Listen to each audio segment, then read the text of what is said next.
I was lucky enough to be working on this nature preserve in southern Arizona. It had been off limits to cattle for 2 decades. It's in a riparian area, and so tons of vegetation, tons of every kind of wild animal, including rattlesnakes. It was full of rattlesnakes. But that's not what people came there to see. They came there to see birds or butterflies, mostly birds.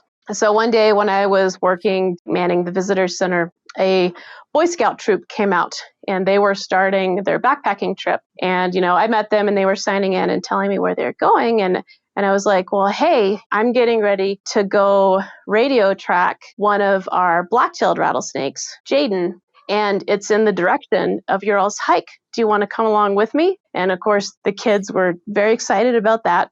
The whole hike out as I'm trying to track the snake, and luckily he was hanging out in pretty much the same spot, because those of us who have done radio tracking around other people, it's really hard to do when you're also answering questions and telling stories. So yeah, as we're like walking out and I'm, introducing them to Jaden, and he's just this big, beautiful, and also super chill black-tailed rattlesnake that you could get pretty close and could have a lot of commotion, and he would never rattle at anyone.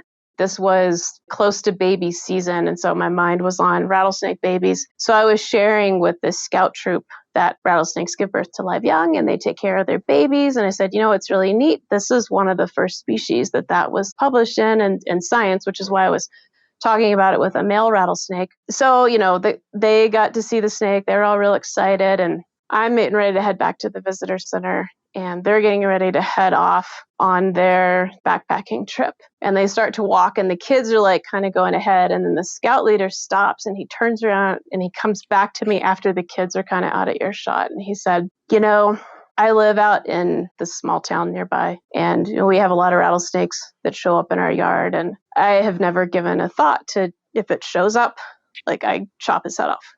But, I never thought about them as like having friends and taking care of their babies. And I don't know what I'll do the next time one shows up in my yard.